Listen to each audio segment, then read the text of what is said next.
Nós temos hoje conosco a Elaine Raimundo, uma trabalhadora desta casa, uma espírita, uma pesquisadora, que estará trazendo para nós um tema que, aliás, já faz parte do currículo dela. Ela trabalha bastante nesse assunto, pois profissionalmente ela milita na terapia da família. E ela, então, vai nos falar de família, o bem maior. Que Jesus te abençoe. Boa tarde a todos e a todas. É com grande alegria que nós nos encontramos nesta casa, na casa de Jesus, nesta tarde abençoada e linda, onde todos nós trouxemos o nosso coração e a nossa mente para se acalmar nos braços do grande Mestre. Que a temática de hoje possa nos fortalecer ainda mais nessa senda que todos nós escolhemos. Eu trago Platão para nos fortalecer dentro do Espiritismo, se é que a gente precisa disso, onde ele afirma: aprender é recordar-se.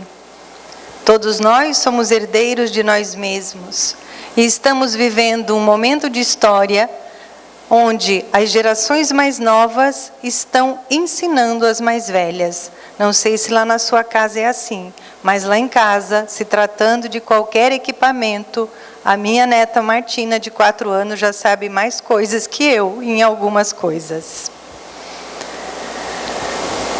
É a primeira vez, então, que nas famílias, nas escolas, os professores e nós temos a missão de preparar quem veio depois de nós, sem saber o que tem pela frente.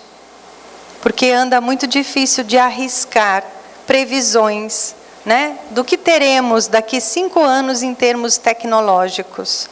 O que teremos daqui 10 anos. Que profissão nossos filhos e nossos netos vão ter. Todas essas coisas nos faz pensar. E tudo isso acontece, essa reflexão, normalmente aonde? Lá em casa, na família, com quem a gente convive. E o que é uma família? Uma família é um sistema vivo, né? Onde os componentes agem, reagem e influenciam a si e aqueles com quem convivem. Então, construir um relacionamento familiar saudável requer o que de cada um de nós? Em primeiro plano, que a gente se auto-observe, que a gente se autoconheça, que a gente tenha disposição para autocrítica e para crítica construtiva, para que a gente esteja pronto para mudanças o tempo todo. E que essa atenção e essa busca constante de conhecimento venha envolvida de afeto, de amor, de cuidado, de carinho, de atenção amorosa. Que a gente possa estabelecer essas relações com uma escuta ativa, atenta e amorosa. Estamos todos, nesse momento de mundo, sendo herdeiros daquilo tudo que nós já construímos na nossa trajetória evolutiva, afinal, é o que aprendemos na doutrina espírita. Então, o como a gente aprende e o como a gente ensina. Eu acho essa lâmina maravilhosa. Veja, ensina o teu filho a andar e o caminho que ele deve andar. E, ainda quando for velho, não se desviará dele. Nós temos hoje uma grande preocupação com o futuro. Nós que passamos dos 60, com quem vamos viver daqui 20 anos? Será que os nossos filhos vão cuidar de nós? Ou nós vamos ter que encontrar uma nova alternativa? Quem aqui já pensou nisso em algum momento da sua vida? Por favor, faz só assim com a cabeça. Somos muitos, né? Então, e muito do que vamos viver e como vamos viver vai depender do que já ensinamos, né, àqueles que vieram através de nós. Porque é através do exemplo que nós aprendemos. principalmente a convivência. Olhe essa afirmação de Emmanuel. As crianças confiadas na terra, a nosso zelo, são portadores de uma aparelhagem cerebral completamente nova em sua estrutura orgânica. A feição, a comparação de uma câmara fotográfica devidamente habilitada a recolher as impressões. A objetiva, que na máquina é constituída por sistema de lentes apropriados, capazes de colher imagens corretas sobre recursos sensitivos, é representada na mente infantil por um espelho renovado, em que se conjugam visão e observação, atenção e meditação pelas lentes da alma, absorvendo os reflexos das mentes que rodeiam e fixando em si própria como elementos básicos de conduta. Isso Emmanuel nos trouxe no livro Pensamento e Vida em 1958. Em 1996, nós tivemos o respaldo científico dessa observação, quando os cientistas disseram que são os neurônios espelhos. A gente imita, aprende imitando o que foi visto, ouvido, falado, sentido. Tudo o que passa através dos 5 sentidos, a gente aprende com alguém em algum lugar.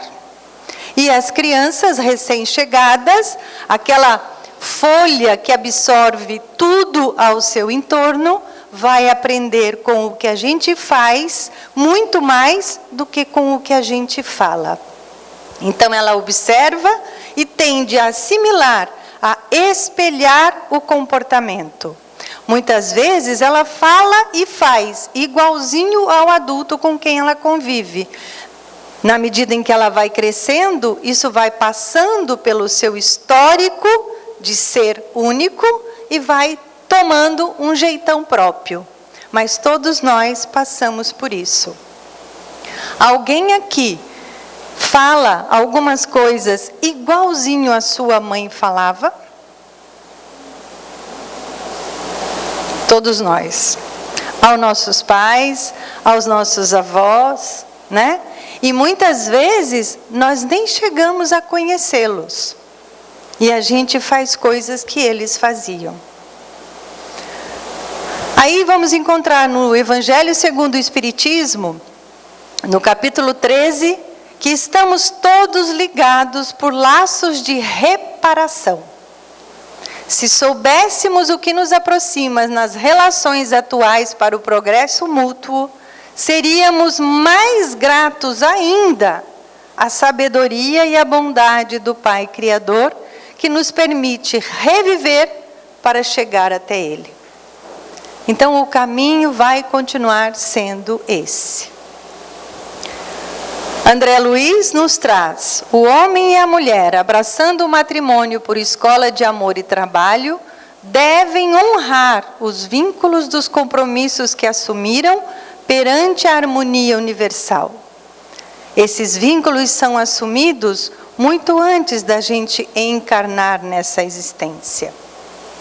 E aí nós vamos ter, a orientação de que os laços de sangue não criam os laços entre os espíritos.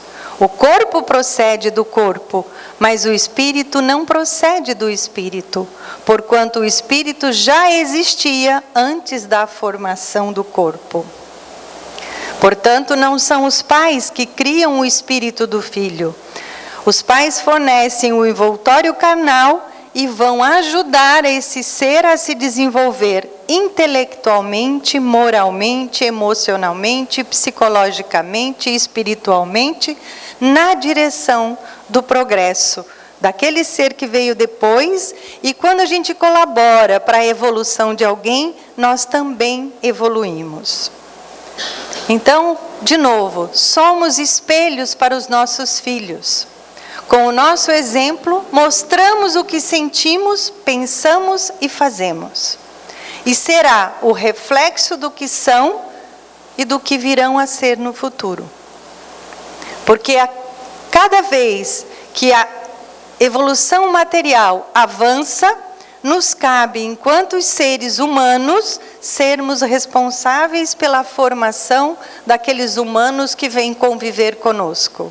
Porque esse combinado foi um combinado. Todos nós dissemos sim para todas aquelas pessoas que compõem a nossa família. Então, educar um filho é a oportunidade de reaver a espontaneidade perdida. O que eu quero dizer com isso? É para que a gente recorde que a gente já foi criança um dia. Que essa criança que está no nosso entorno, seja filho, seja neto, seja bisneto, nós também já fomos criança um dia. E quanto mais a gente consegue entrar nesse espaço de criança em nós, onde a gente exercita a criatividade, mais eficaz e eficiente seremos na colaboração do desenvolvimento daquele ser. Eu coloquei aqui para lembrar, eu imagino que muitos de vocês assistiram esse filme, Duas Vidas. É um filme onde o artista principal se reencontra com ele mesmo com 8 anos. E essa criança vem se encontrar com ele para que ele reformule toda a sua existência. Porque ele está vivendo um momento de pronto para morrer, pronto para se matar, porque a vida não faz mais sentido para ele. E ao se conectar com a sua criança, ele começa a ter um novo sentido para viver. E o Coro de Boi é uma música sertaneja raiz que conta a história de um pai, né? Que começa, eu imagino que alguns de vocês devam conhecer. Mas o pai morava com o filho, a nora e o neto, porque ele tinha enviuvado e já não tinha mais muitas condições de viver sozinho. Só que ele e a nora não se davam muito bem, até um dia em que a nora chega para o marido e diz: ou seu pai ou eu, ou você pede para ele ir embora, ou irei eu. E ele vai conversar com o pai. E o pai, super compreensivo, diz: filho, tranquilo, eu vou procurar um lugar para eu continuar a minha vida. E como ele havia curtido um couro naquela tarde, ele dá aquele couro para que sirva de cobertor para o seu pai na viagem. O vô se despede do neto, do filho e da nora e sai caminhando, e o neto corre atrás do vô, chega até o vô e pede: vô, me dá metade desse couro? E o vô, sem questionar, rasga o couro e dá metade para o neto. O neto volta para casa e o pai vai perguntar: mas por que você quis metade do couro do seu avô? Pois é, pai, eu vou crescer. Eu vou formar a minha família. E vai que você vem morar comigo e eu não posso continuar com você. Então eu já tenho o couro para lhe dar. Né? A gente aprende com as coisas que acontecem no nosso entorno. E aí eu te pergunto: será que você é o espelho que reflete a pessoa que você gostaria de ver um filho ou um jovem que convive com você seguindo? Se você pensou mais de 1 minuto para dizer sim, você precisa começar a repensar que coisas você tem mantido em você que não te dá essa resposta tão prontamente. E é muito bacana a gente reconhecer os nossos erros, aquilo que o Divaldo gosta de chamar de equívoco, né? Ele diz que a gente não erra, que a gente se equivoca, né? São os equívocos e os erros que enfraquecem a nossa autoridade conosco mesmos. E a gente vai se enfraquecendo e perdendo a oportunidade de refazer, de renovar, de reconstruir, de replanejar. Porque um ser em processo evolutivo precisa estar em processo de mudança o tempo todo, reorganizando. Então o erro é só uma evidência de que o caminho que a gente está tomando não é o melhor caminho. Então basta parar, refletir e escolher um novo caminho para que o crescimento nosso e daqueles que convivem conosco continuem existindo. Porque nós somos seres sociais por natureza, nós somos seres gregários, nós precisamos dos outros para saber quem somos. E aprender a se relacionar é fundamental. Eu diria que com todo esse desenvolvimento tecnológico que a gente tem, não sou só eu que digo isso, muitas pessoas estão dizendo isso, o que nos sobrou? Aprender a se relacionar de forma amorosa, de forma tranquila, né? Porque um solitário pode sim viver muitos anos, mas um coração que tem amigos pode viver muito melhor, muitos ou poucos anos. Porque estar perto é muito diferente de estar junto. Nós estamos hoje dentro de casa, perto das pessoas que estão lá. Porque cada um está no seu smartphone, cada um está no seu tablet, cada um está na sua TV, cada um está no seu computador. Nós estamos perto, mas não estamos juntos. Nós precisamos aprender a estar juntos, mesmo com toda essa facilidade que alcançamos com esses instrumentos todos. Porque os arquivos temporários de computador, de smartphone dos nossos filhos, já estão sabendo mais sobre eles muitas vezes do que nós, enquanto pais e os seus professores.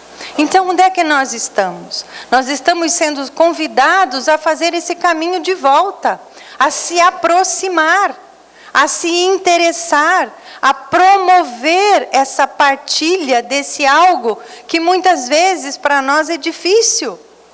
Então vamos convocá-los para que eles se aproximem de nós. Por que que para eles é tão fácil?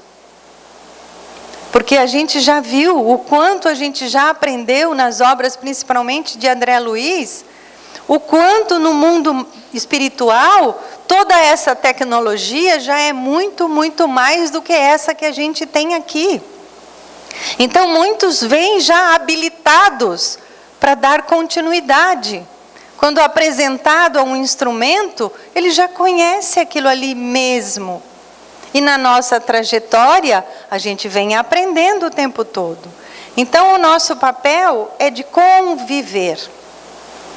E perceber que alguns excessos na nossa vida, né? Esse excesso de ficar só perto, gera uma sobrecarga emocional.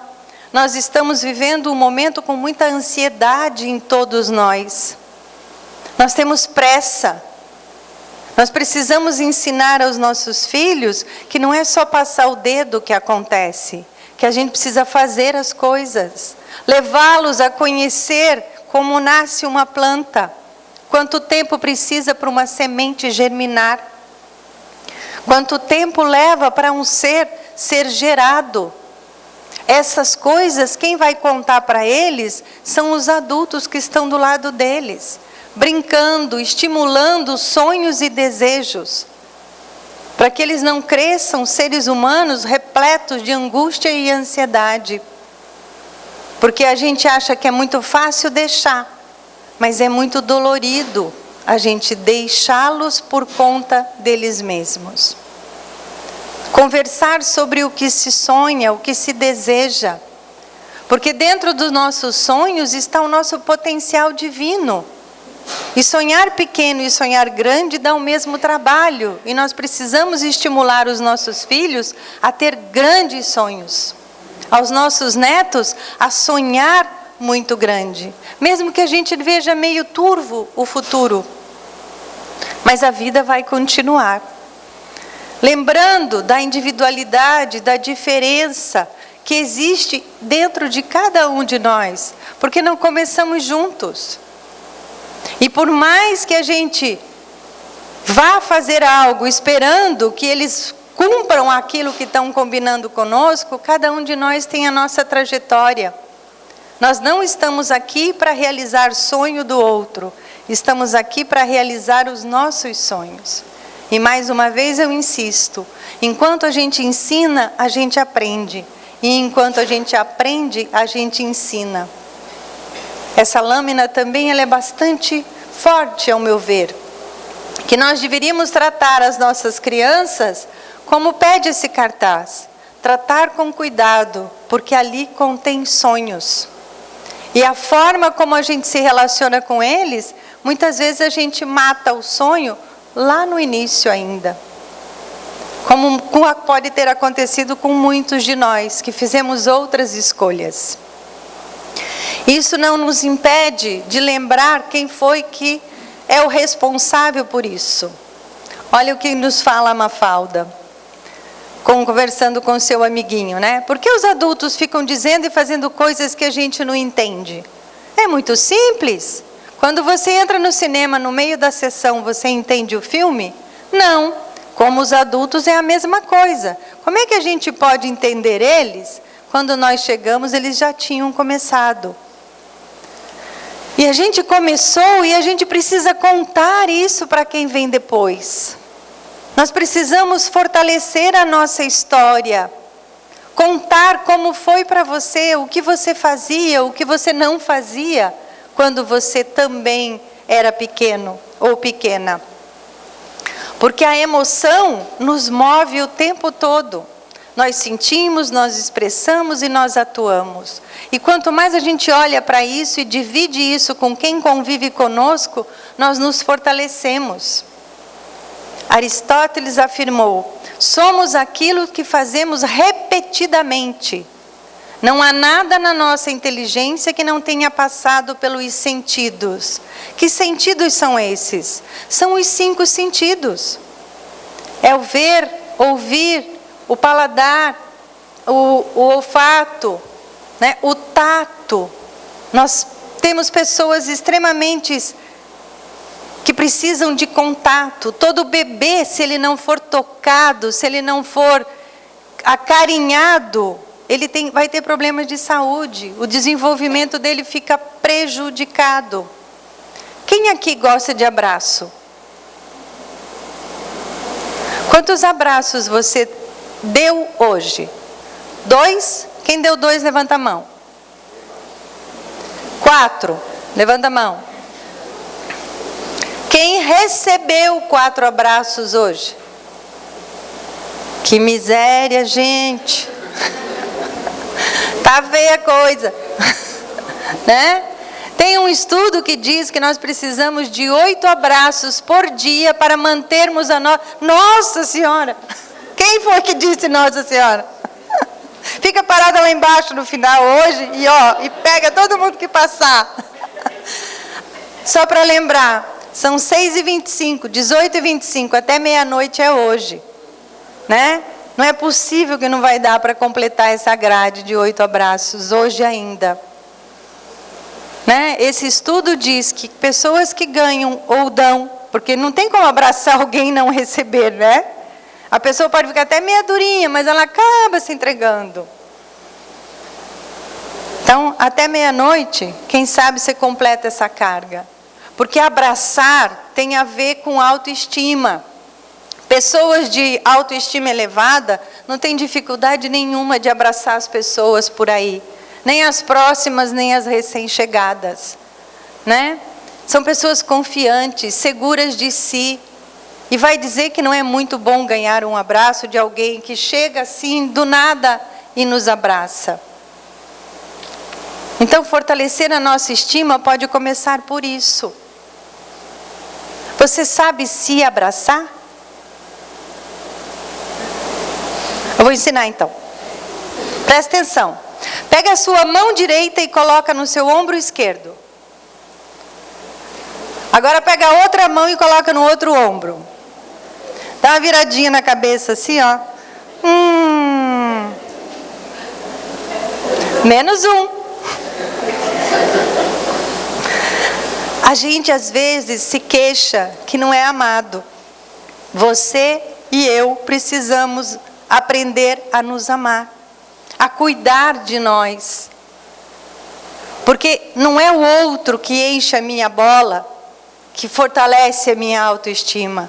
É cada um que precisa fazer esse exercício o tempo todo, fortalecendo os seus valores, as suas potencialidades, aquilo que você é bom. Que seja uma única coisa, que eu tenho certeza que não é, porque nós todos estamos numa trajetória onde a gente tem condições de desenvolver e é possível ser e fazer muitas coisas. E aqueles que vêm depois de nós vão se desenvolver de forma diferente ao viver do lado de uma pessoa assim. Uma autoestima elevada faz com que a gente lide bem com as críticas, porque elas vão continuar existindo.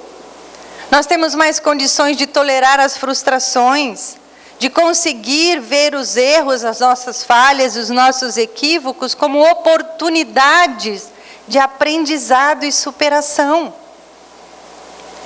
Porque não é porque a gente fica de boa com a vida que os problemas acabam. Não, a gente está de boa e vai indo e vem algo para a gente resolver. E é legal lembrar que esse algo só veio porque a gente disse sim, que a gente disse que teria condições de lidar com aquilo. E aqui eu trago uma lâmina que vai nos falar dos benefícios de nos colocarmos na mesma altura da criança. Veja, 10 itens extremamente importantes para o bom desenvolvimento para um ser que veio depois de nós.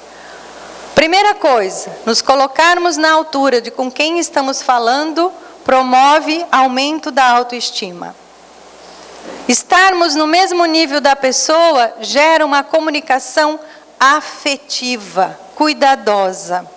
A criança começa a ter confiança para se expressar.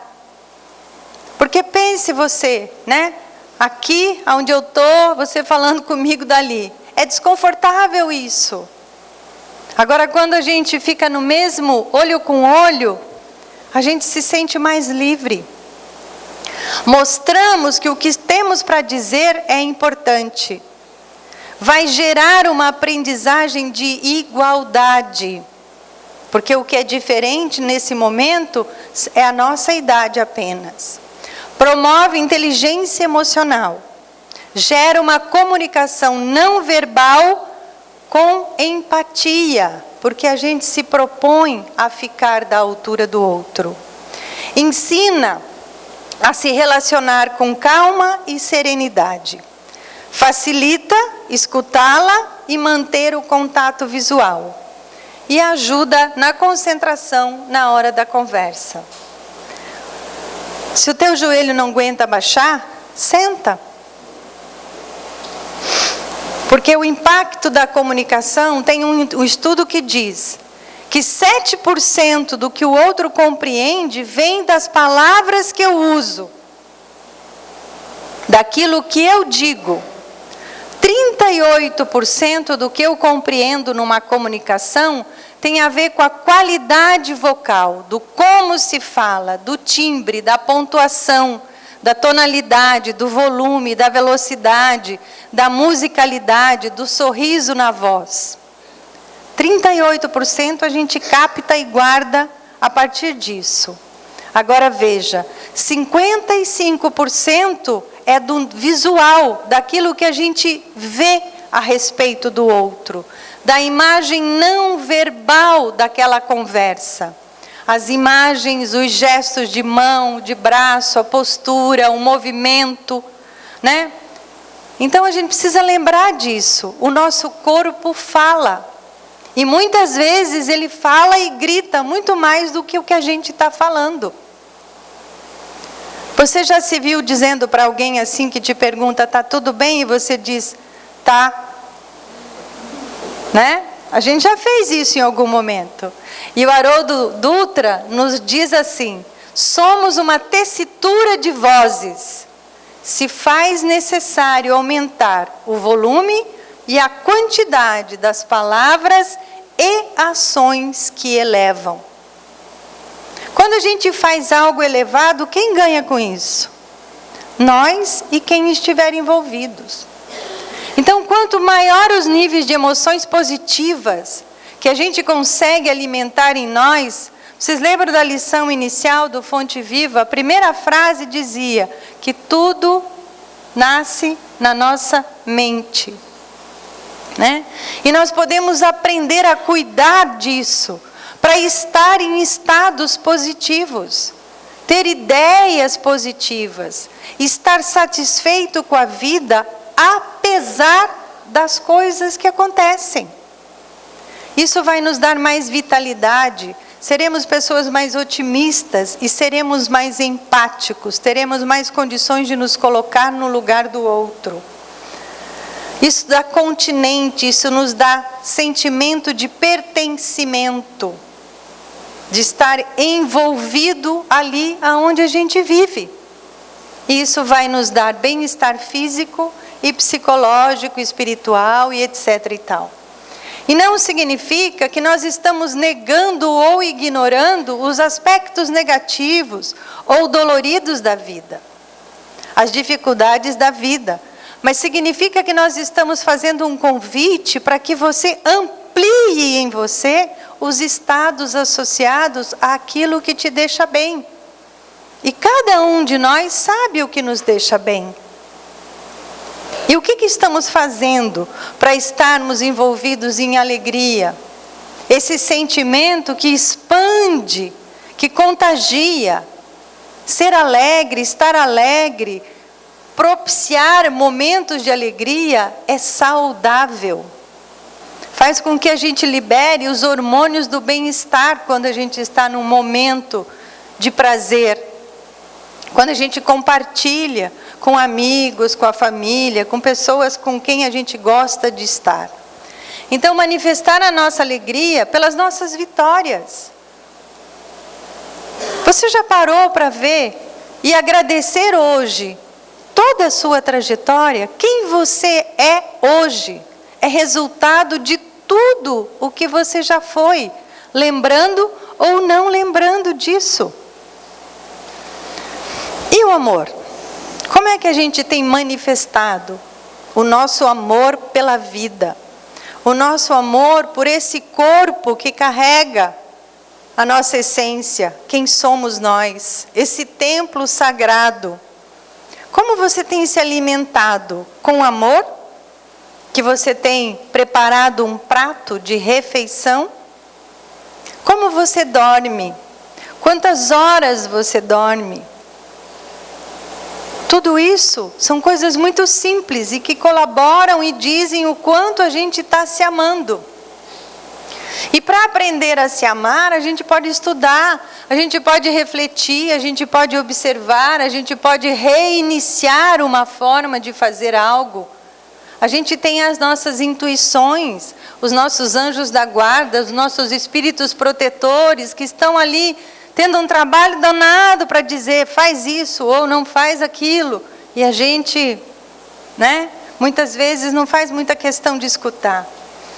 Joana afirma que já estamos tão prontos para o amor, que o amor é possível, já temos todas as condições para exercitar amor em nós e com aqueles com quem convivemos. Ele é extremamente necessário. Se não desenvolvermos amor em nós e no ambiente onde vivemos, não seremos felizes. E ela nos garante que ele é imbatível, porque só através do amor nos aproximaremos de Deus Pai. Então, amar ao próximo como a si mesmo. Não é esse o maior mandamento? Já estamos atrasados com ele, faz mais de 2000 anos que a gente repete isso, mas a gente ainda não pratica. Porque para amar o próximo eu preciso me amar, eu preciso estar bem comigo, eu preciso desenvolver as minhas virtudes. E Fenelon nos diz que as virtudes são filhas do amor. O amor maternal, paternal, filial, fraternal, romântico, esse afeto que expande a alma, engrandecendo, nos engrandecendo, que faz com que a gente se aproxime do outro, e às vezes de uma forma tão grande, que podemos oferecer proteção ou reprodução, porque um ato de amor, gera um filho, gera um ser.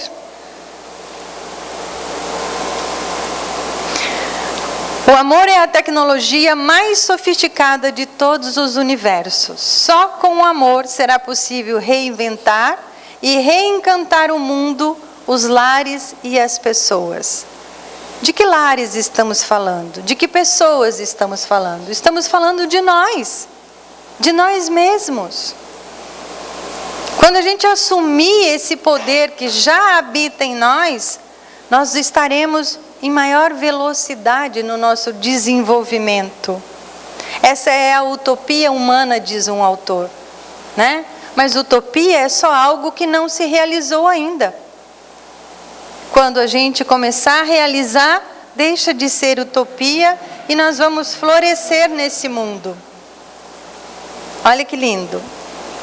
Procure me amar quando eu menos merecer, porque é quando eu mais preciso. Quando a gente consegue fazer isso, é porque a gente já tem o amor habitando em nós. Nós deixamos de ser egoístas e nos tornamos pessoas que partilham do amor. Que consegue compreender alguém que cai por falta de amor, por falta de cuidado. Nós temos inúmeras histórias para alimentar o nosso coração e movimentar as nossas ações. Do quanto o amor salva, cura, transforma. Então, ele precisa ser mostrado quando é preciso, quando se faz necessário. Porque amar quem a gente já ama. Nós precisamos expandir. Então, religando, né, esse conhecimento ao amor é o nosso maior desafio. Essa condição de amar aquele que está distante. Porque uma coisa eu tenho aprendido. O amor, se for em excesso, né? Porque tem gente que diz que economiza amor. Você conhece gente que economiza amor? Eu conheço um monte de gente que economiza amor. Porque amor estraga. Alguém já ouviu isso? Né? Sim. Os estudos estão dizendo que isso não vale mais. Então, se o amor for em excesso, a vida lapidará. Agora, se ele faltar, vai ser muito difícil repor. Talvez essa justificativa nos fortaleça para que a gente exercite mais essa coisa, né? Atitudes amorosas, palavras amorosas, gestos cuidadosos. Quem daqui de nós que pode dizer que não precisa de um gesto amoroso? Todos nós precisamos. Nesse momento de vida que vivemos, né? Estamos num planeta de provas e expiações. Há caminho da regeneração.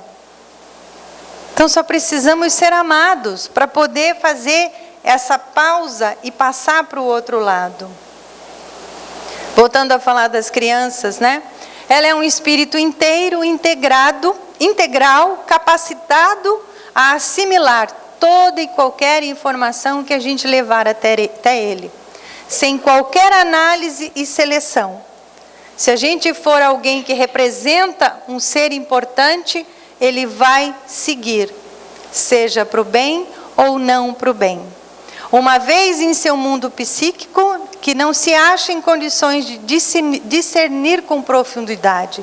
Então nós temos que cuidar o que a gente leva. Porque a criança de hoje é o futuro de amanhã. É a base do nosso planeta.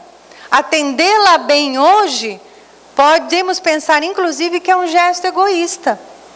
Porque nós voltaremos. Ou alguém duvida que não vai voltar para cá? Né? Nós voltaremos. E quantos melhores nós deixarmos os seres que vierem depois de nós, melhores seremos recebidos no futuro. Essa foto é um outdoor que foi divulgado na cidade de Jaraguá do Sul há uns 4 meses. E eu vou fazer as perguntas que tem no outdoor para você. Você conhece seu filho? Quem é o melhor amigo do seu filho? Você sabe? De que matéria ele mais gosta ou gostava na escola? Qual o estilo preferido de música dele? Quando ele era criança e agora que ele é adulto. Qual é o professor ou pessoa que ele mais admira e elogia nesse momento de vida? Qual a comida preferida dele? E qual é o maior sonho dele? Tem até meia-noite para ter essas respostas. Emmanuel, nos lembra da nutrição espiritual dos meninos. Através das nossas atitudes e exemplos, avisos e correções em tempo oportuno, de vez que desamparar moralmente a criança nas tarefas de hoje, será condená-la ao menosprezo de si mesma, os serviços de que se responsabilizará amanhã. Que mundo queremos encontrar quando voltarmos? Porque são as notas morais que nos farão aptos ou não para seguir adiante nas vidas sucessivas. Os valores morais não estão no bolso, porque muitos de nós usamos como desculpa que temos que ganhar, que temos que trabalhar, que temos que prover. A pergunta que fica não é se realmente você precisa fazer isso, mas será que precisa fazer tanto quanto tem feito? Porque a mais importante instituição de ensino é o lar, é aquele lugar onde a gente volta para descansar, para se abastecer, para estabelecer relações. E Kardec, no capítulo 14, no item 9, nos diz: missão dos pais. Ó espíritas, compreendei agora o grande papel da humanidade. Compreendei que quando produzis um corpo, a alma que nele encarna vem do espaço para progredir. Inteirai-vos dos vossos deveres e ponde todo o vosso amor em aproximar de Deus essa alma. Tal a missão que está confiada e cuja recompensa recebereis, se fielmente a cumprirdes. Todos nós somos filhos, todos nós somos pais e mães. E as crianças acreditam no que os adultos falam. Portanto, enalteça aquilo que você vai falar. Ensine, guie, encoraja, aplauda e ama. Identificando o lar como a escola da vida da alma. O espírito, quando retorna ao plano físico, vê nos pais as primeiras imagens de Deus e da vida. Isso é lindo, isso é maravilhoso, Isso nos convida ao melhor de nós vir à tona. Pois a família é a referência fundamental para toda criança. É o seu primeiro espaço de convivência. O mundo se transforma constantemente, os conceitos mudam, mas nada destrói a importância da família. Ela está mudando um pouco o seu jeitão, mas faz parte do processo evolutivo mudar. Então, além dessa aparência, da sua formação, do seu ritmo, é que a família se aprenderá e se fortalecerá nos valores éticos. Quanto mais juntos estivermos daqueles que dizemos amar, maior o progresso de todos nós. Teresa de Brito, no livro Vereda Familiar, de Raul Teixeira, diz: a família inquestionavelmente constitui o mais notável núcleo de libertação e de aprendizagem para os espíritos chegados ao mundo das densas energias, nas atividades de renovação individual. Ao nos reunirmos com os nossos amores no recinto familiar, aproveitemos a oportunidade de declarar o nosso amor, o nosso carinho, o nosso respeito e a nossa gratidão. E se por acaso você tem alguém na sua família com quem você tem alguma vírgula a ser resolvida, caminhe até lá, faz a sua parte, resolve isso no seu coração. Porque o Mestre afirmou: vós sois a luz do mundo e o sal da terra. E quando a gente lembra dessa potencialidade em cada um de nós, nós nos sentimos convocados a atender ao Pai da vida, a oferecer o nosso sabor e o nosso tempero lá onde a gente vive, aqui aonde você está, pelas ruas por onde você anda, pelo trabalho que você trabalha, pela escola que você frequenta. Esse é o nosso grande papel, dar sabor e iluminar cada um de nós, aqueles que convivem conosco, em prol do bem maior, que é a família humana. Que Jesus nos fortaleça e que a gente possa seguir nessa senda de paz e amor. Gratidão.